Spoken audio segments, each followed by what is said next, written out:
Yes, hello. So, welcome, Commissioner. Hi.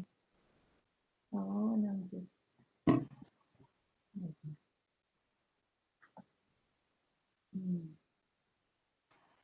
Well, I think we can start now. So welcome everyone to this first important meeting of the year and of the week, a very intense week for CMR. We'll be celebrating our 70th anniversary this Thursday, but we are happy and excited to start the excitement of the week with this meeting, which has an important meaning for us in CMR. So, welcome, Commissioner. It is a pleasure to have you with us for this dialogue. I'm sorry, my throat is a little bit, I got a cat in my throat. But let me also mention that we are not only celebrating the 70th anniversary of CMR this year, but we are also celebrating the 15th anniversary of the European Charter on Equality of Women and Men in Local Life.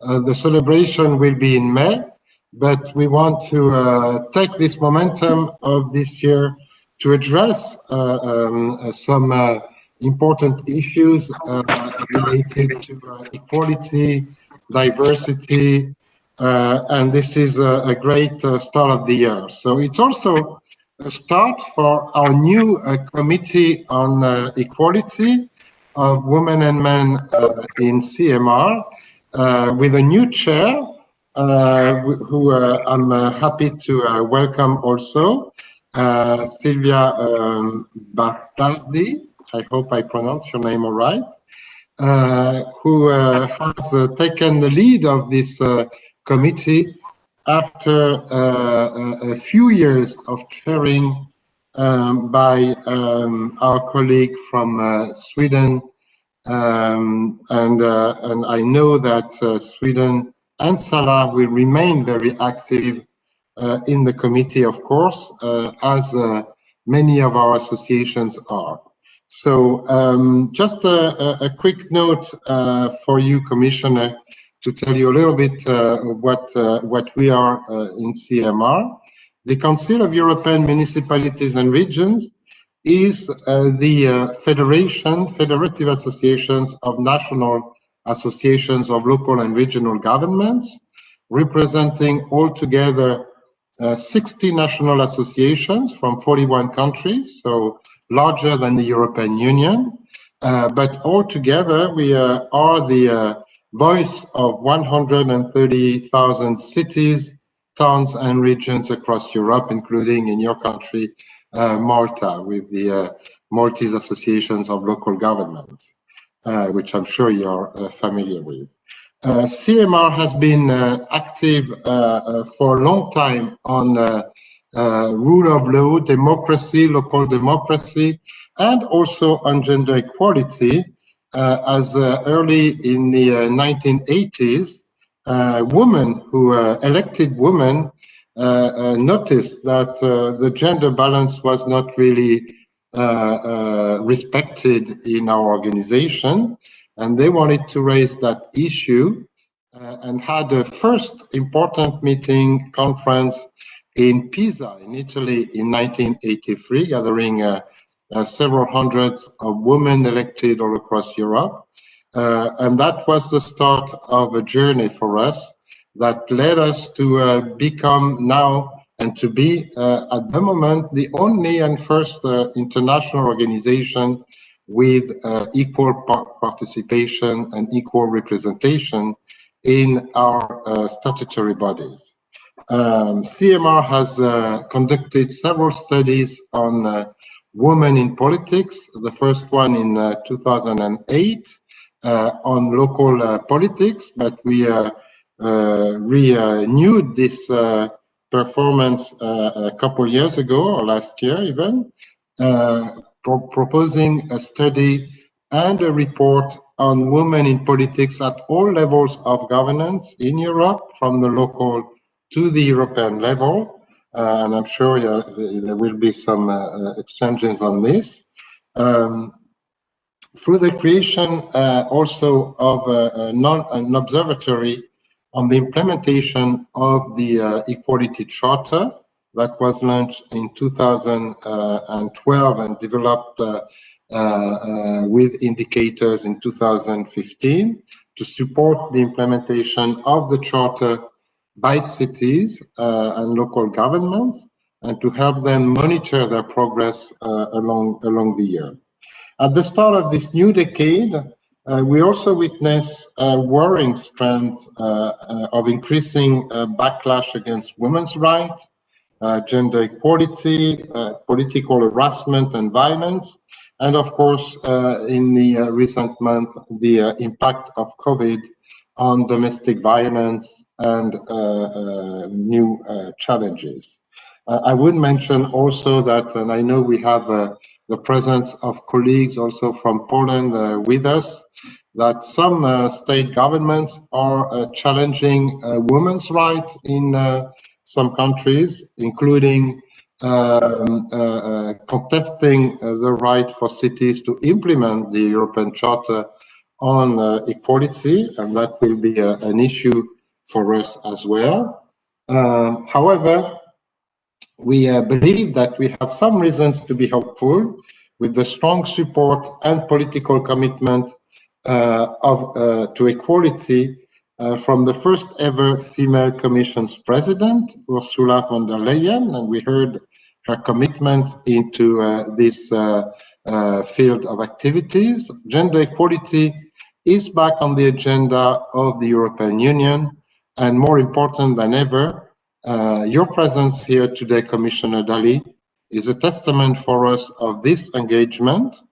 So now I'm honored and happy to welcome the EU's first dedicated Commissioner for Equality, Ms. Helena Dalli, to this exchange with Europe's local champions for equality. I'm happy to hand you the floor, Commissioner. Thank you. Thank you for this introduction. And as you say, equality now has its place as a standalone portfolio within the Commission, and I'm very happy to be with you today. Obviously, you can't have an activity in these days without going into the coronavirus pandemic, which has brought to the fore existing inequalities in our societies, also in terms of gender inequality. As you rightly pointed out, that women have been affected in some areas disproportionately by the social and the economic impact of this pandemic. So many women work in sectors such as healthcare, hospitality, and retail, and women's efforts have allowed our societies to continue functioning during this pandemic, and women have also continued shouldering much of the responsibilities at home also, given the closure of schools, childcare, and other domestic support facilities. So we have seen that this has actually reinforced long-standing gender inequalities in unpaid domestic and care work. More women are also at risk of losing their jobs since they are overrepresented in lower paid sectors and often with precarious working conditions. So while the pandemic has underlined the indispensable role of women in the labor market, it has also emphasized the social and economic vulnerability of women. So today's discussion gives the opportunity to speak on the gendered impact of the pandemic and the gender responsive measures required for the recovery phase. The Commission's actions at EU level and the European municipalities and regions' actions are closely linked, and we must therefore enhance our cooperation. One of the first deliverables of the gender equality strategy for 2020-2022 25, which we launched last year, is to tackle inequality in pay between women and men in European companies and public organizations. I will shortly present a new EU directive introducing binding measures on pay transparency. So the proposal will make sure that workers have the necessary information and enforcement tools to detect and claim gender-based pay discrimination. It will also help employers to address possible discrepancies in pay and remove unconscious bias in pay structures. Another priority is to tackle violence against women, which you mentioned. The pandemic has reminded us that home is not a safe space for everyone. So emerging data shows that violence against women and children in the home has increased since the outbreak of the coronavirus and lockdown measures. So I have thus called on EU member states to make sure that gender-sensitive measures are in place to support and protect victims of violence. And I welcome the efforts put into place at local and regional level across the EU. For instance, member states have declared support and protection services for victims as essential services. They launched awareness-raising campaigns and set up new channels to assist victims. They used public buildings as alternative shelter places. So the access to prevention, protection, and care services remains more important than ever during this pandemic. This is why EU accession to the Istanbul Convention and combating gender-based violence remains a high priority of the European Commission.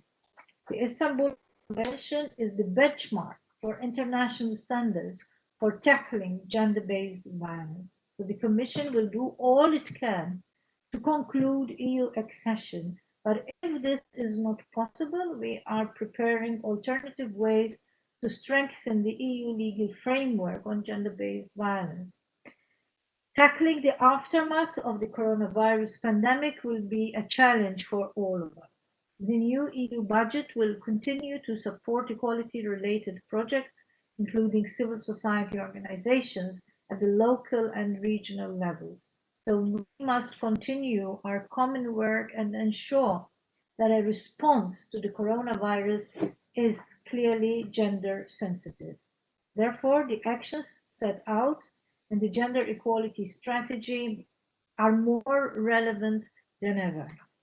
So the focus on gender mainstreaming across EU policies and a strong intersectional approach at all levels is key for the strategy's implementation. This approach is important at both EU level and in each of the local and regional contexts too. So let us use this crisis as an opportunity to do things differently. Let us ensure that the recovery of Europe is done with a true equality approach. I thank you for this opportunity to have this conversation with you. Thank you. Thank you very much, Commissioner. And thank you for your words. I know that the Commission has put a strong emphasis on equality, the new Commission, and this is very welcome. I'm happy now to ask our chair of the Standing Committee to present briefly also what the committee is doing, what are our priorities, and how we can cooperate with you. Sylvia? Yeah. The floor is yours. Thank you. Dear all, good morning. Dear Commissioner Dalli, thank you for taking the time to meet us today.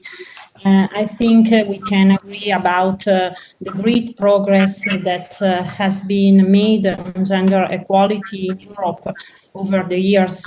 But as we all can see, inequalities still persist. One just has to look at the pay gap that hovers around 15%, the shocking stories of violence and harassment suffered by women because of their gender.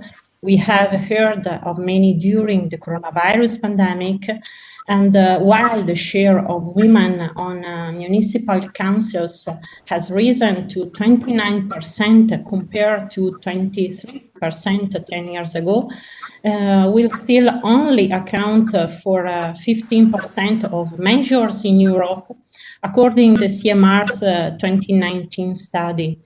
CEMR Standing Committee for Equality works to close these gaps, tackle inequalities, discrimination, and disadvantage.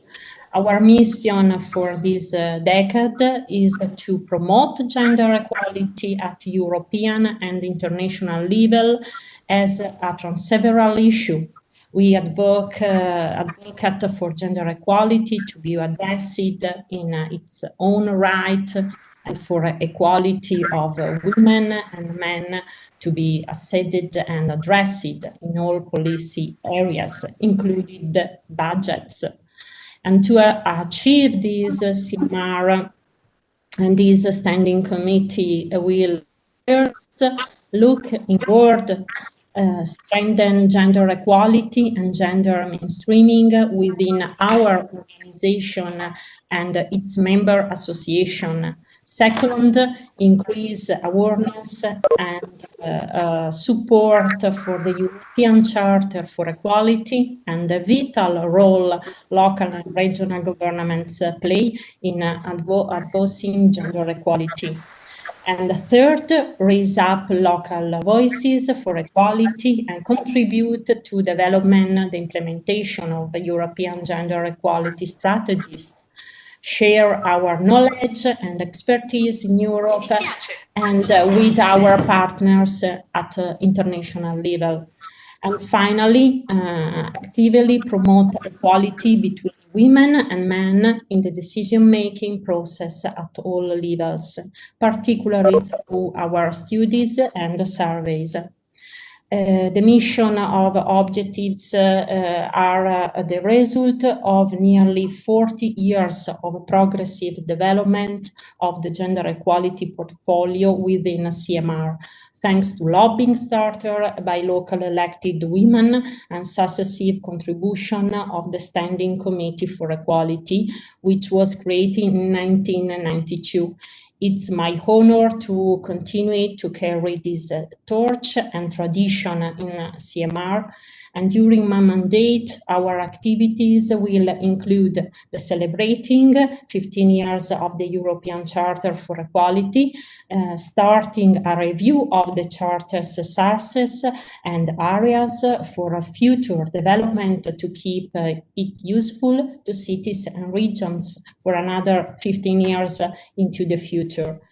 Stronger, impactful communication to make local gender equality actions and initiatives visible, and to encourage more local and regional governments to do their part and put gender equality as a top priority in their local agendas, including having a gender-sensitive response to COVID-19, and continuing to provide a space for politicians to exchange about their national situation and experiences, to transfer good practice in equality, and to monitor EU policies.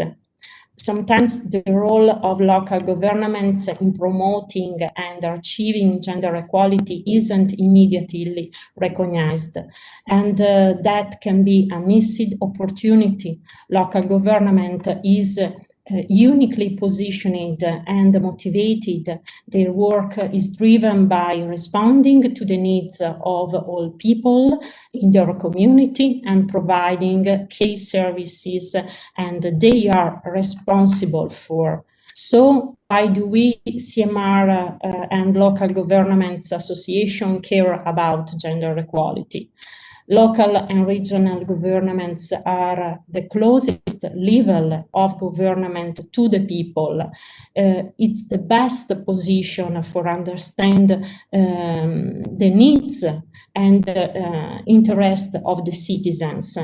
We have a shared responsibility with the EU and national governments for the implementation and promotion of international and European policy framework, such as the 2030 Agenda for Sustainable Development, the Beijing Platform for Action, the US Strategy for Gender Equality, the Istanbul Convention, to name a few. And we can also take action in our areas for competence to reduce inequality and mainstreaming gender equality in our territories, in our role as employers, planners, and public services providers. This is why we are so excited to exchange with you today, to share our success and our inspiration, and to explore how we can mutually support one another in a common goal, achieving a gender equal future. Thank you, Commissioner. I leave the floor to Jamie. Thank you, Sylvia. Thank you so much. And thank you to Commissioner Dalli for being with us. Since we're running on a little bit of a different time schedule than originally planned, I propose to actually have the questions addressed to the Commissioner from our elected representatives first, so that we make sure we can really have that conversation before she has to go at 3:45. And then in terms of the sharing of the good practices around the charter, gender-based violence, health centers in Poland, and our work on challenging gender stereotypes, let's tackle that towards the end with what time we have left. And if we run out of time, we can, of course, share that information with the Commissioner by email. So let's privilege this space for exchange. And first on our list for questions to pose to the Commissioner is Magdalena Czarynska-Tachim, Deputy Mayor of Sopot in Poland. Deputy Mayor, I'd like to give you the floor to address your question to the Commissioner. Thank you very much. Good morning, everybody, dear Commissioner. So first of all, I would like to say something which is known, I hope, because there were a lot of press releases recently from the situation in Poland, that the national ideology presented by our government is totally opposite to our majority of mayors thinking about women, human rights, gender equality, and LGBT and other things. And unfortunately, the main role of women, according to this government ideology, is to have children and stay at home. I have to say that less than 5% of larger Polish cities is governed by the mayors belonging to the governmental party. But we as a mayor, we have less and less possibilities and money to implement our policy and to promote the human rights, the gender and the equality. For example, in very important area, education, we as a local authorities, we organize the schools, but we have no possibility to influence the educational program. So we can only make some additional lessons, and we have a big opposite from Ordo Iuris, of course, and from government. We can observe that, you know, our government support women in being mother. Okay, it's okay and it's good, but in the same time, does nothing to support women to return to work and to self-development. So this ideology is visible not only in national media, in education, but, and this is my question to Ms. Commissioner, in the distribution of Central and European funds. For example, funds for protect women against the violence in the family are donated to the organizations supported by Ordo Iuris. And for example, anti-discrimination funds are being distributed to the organization, Catholic organization, with the arguments that the Catholics are discriminated in Poland, which is totally stupid. And at the same time, the government has reduced the amount of money, European money, for regional program. And this money normally is distributed by the local regional authorities. And I have to say that in our region, Pomerania region, it's 40% less than in previous period. 40% less for program, for education, for another things. So, for concluding, and I say in the name of the majority of mayors in Poland, our main and very important request to the European Commission is to decentralize the distribution of European funds to local authorities, because it will help us to implement our policies in accordance with European values. If not, we have no possibility, no money, and the centralization of our country is more and more strong, and it's only one party is, that important. Thank you very much, and please support us because it's not a good time for us here. Thank you very much. Thank you, Deputy Mayor. Commissioner Dalli, the floor is to you. Wouldn't it be better to take more questions and then I'll answer in the end? Oh, sure, no problem, no problem. So our next question, yeah, great idea. Our next question comes from our elected representatives in the Ukraine, Ms. Irina Yarmolenko. Irina, would you like to take the floor? Good evening. We hear you. No? Yeah. Thank you for this opportunity. I am preparing my PhD on the sphere of gender strategy on my country, and as well I am local elected person. And a few months ago, I had election, and a lot of my colleagues from different cities had this campaign too. It was kind big approach for us because we feel this bullying, this social media, this is not very nicely conversation and so on. So it's kind of be challenges to be with this bullying, with this social media, with these difficulties and violence, psychological violence.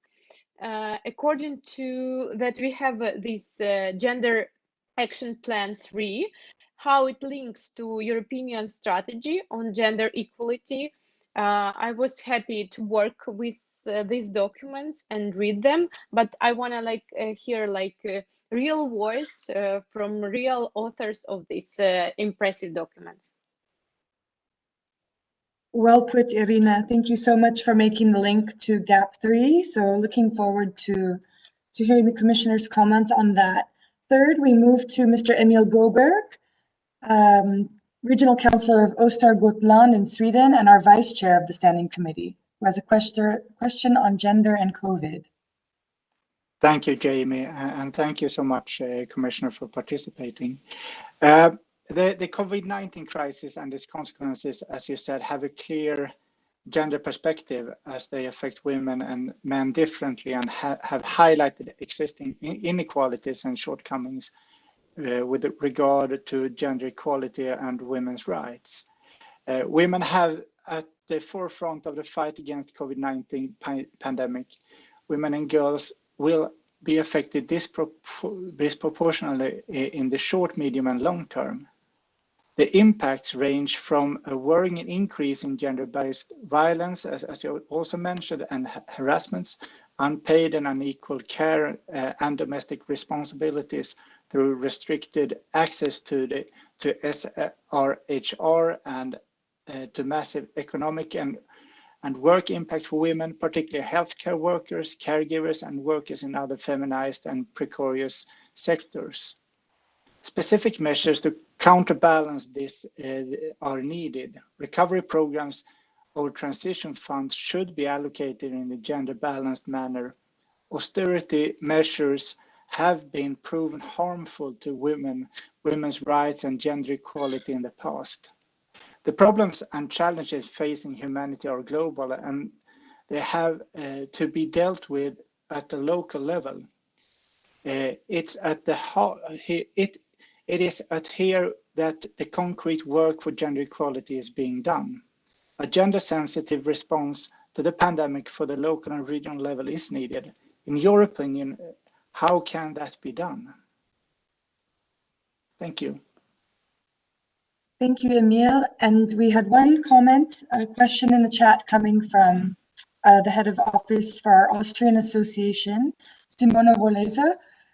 She asks, gender mainstreaming as a condition for all EU policy areas during MFF and Next Generation EU negotiations was put on the agenda by the European Parliament and the Commission delegations, but then dropped in place for equality between women and men.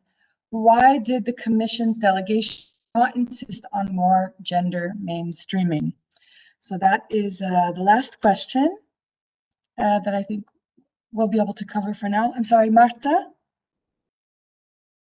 I also have a question. I don't know whether you can see it and whether that's the method of asking. I raised my hand. Oh, yes, I'm so sorry. I did not see. Go ahead and pose your question, and then we'll hear the responses from the Commissioner. Thank you.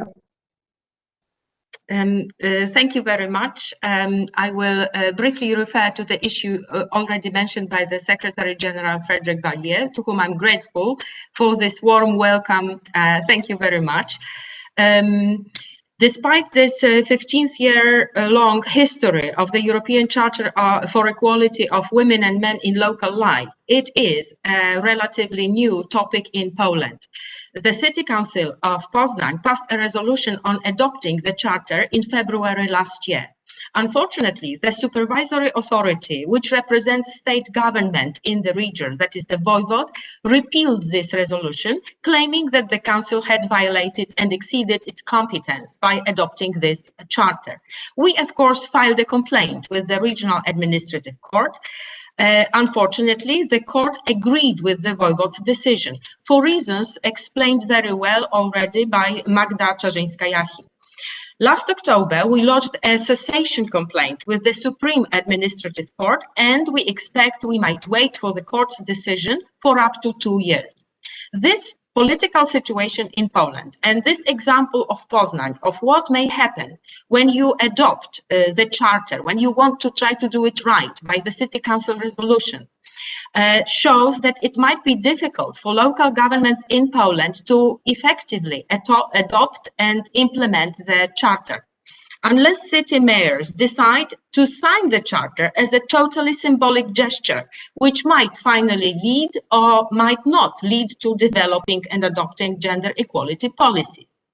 So in order to consolidate efforts and work out feasible, plausible, viable solution to this problem, the board of the Association of Polish Cities has recently launched a new commission, Human Rights and Equal Treatment Commission, and this was a joint initiative proposed by Magda Czarzyńska-Jachim and myself, and this new commission is to convene next month, I believe.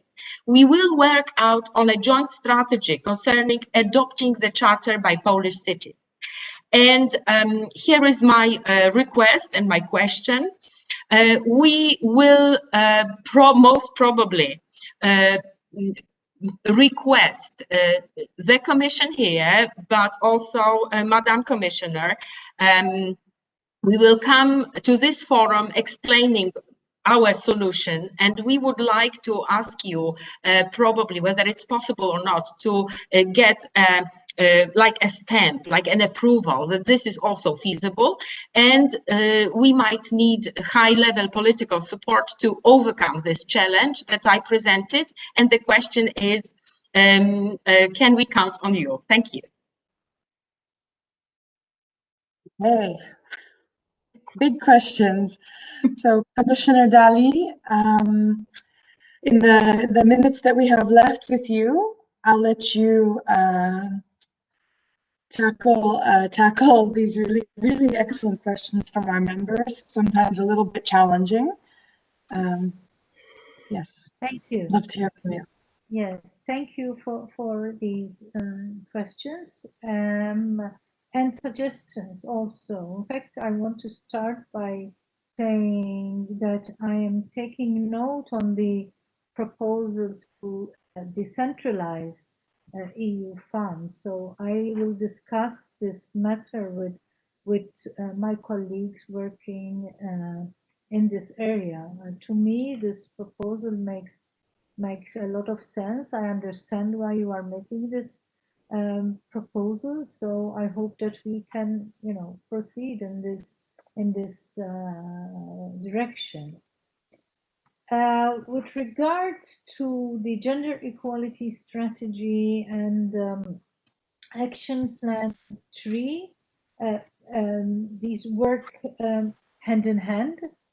And already in the strategy, we addressed external issues, but in GAP 3, we expand this further and elaborate on how we carry on gender equality work around the world. So with regards to the work in the pandemic, we worked incessantly to make the link between equality and the response to the pandemic. So it is crucial, as otherwise we have a repeat of the previous crisis, and it's always the women, the poor, and the marginalized who suffer most. So we put equality at the heart of the SURE program and our response to the pandemic. And we also included a link to the rule of law in the MFF, as I am sure you have followed. Again, another question on Poland. I am aware of the difficult situation in Poland, and I engaged on a number of occasions with civil society and with parliamentarians, and I am very concerned about the developments, and I want to assure you that I will act whenever the treaty gives me the power to do so. So really, it is most that we can do. What I can assure you is that you put your mind at rest, that there is nothing which is within my power to do that I will not do. I will definitely do all that I can, but as you know, also there are member state competencies, and there the Commission cannot interfere, cannot go in. But as far as the treaty allows me, I will do all that I can in these situations. So I am not aware, however, of the particular cases which were referred to, and I am not in a position to discuss the specifics of these cases. But if you want to tell me more about these realities and what we can do as a Commission about them, please feel free. I want to do all that I can in these situations, as you have seen with regards to stopping funds and all that. I did all that was possible from the Commission side to be done. But obviously we don't know everything that is going on, and so please do come forward with particular situations where you think that we have the competence to do things, to change things. We will definitely do it. As was mentioned, this is the first time that the Commission has a standalone portfolio for equality, and there is a lot that we are doing and changing, whether it is LGBTIQ, whether it's women's rights, whether it is persons with disability, whether it is racism.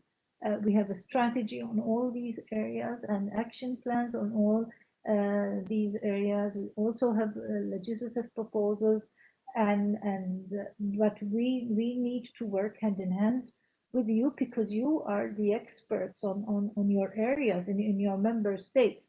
You know, you are there directly, and you are in close contact with our citizens, so you can give us the best information, because you are the closest link to our citizens. So that is why I really appreciate your invitation for me to listen to you today, to have this conversation, and I hope that we will have more conversations of this kind. And I promise you that I will act upon what you have raised today, but please feel free to refer to me if there are specific cases where you think that the Commission can work on. So thank you so much. Thank you. Thank you so much, Commissioner Dalli. It's been really a great experience. I know you must leave due to other engagements.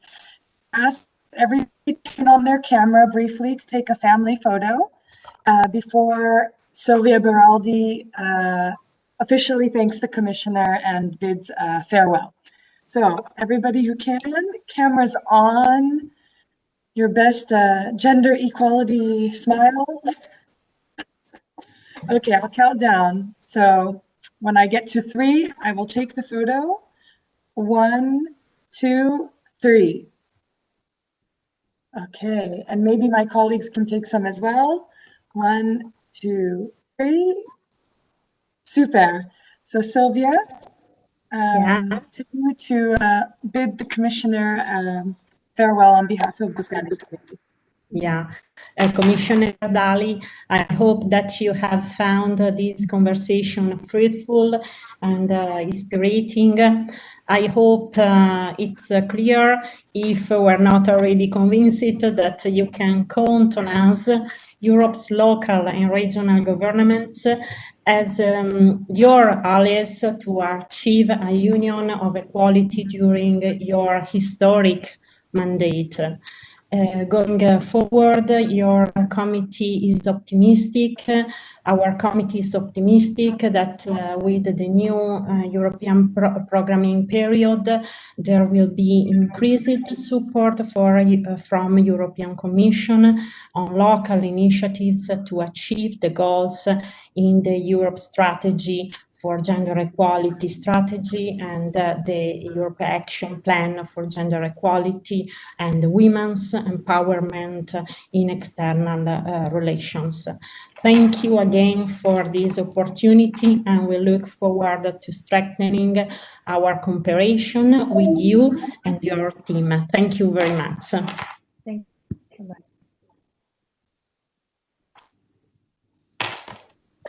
Can I just say a few words before the Commissioner leaves us? First of all, thank you very much for your presence. But since we are going to celebrate the 15th anniversary of the Charter, I would propose that, first of all, we invite Commissioner Dalli to this celebration that will be in May, and maybe symbolically to support our colleagues from Poland and from other countries where it sometimes is challenging to engage into a program of gender equality. We could ask her to symbolically sign the Charter and invite also mayors from Poland to join the Charter all together at the occasion of this celebration. Of course, we don't know if what will be possible to do, of course, if we will have the opportunity to meet physically or organize an event online. But if we can, I think that could be a good input and a good support to our colleagues from Poland.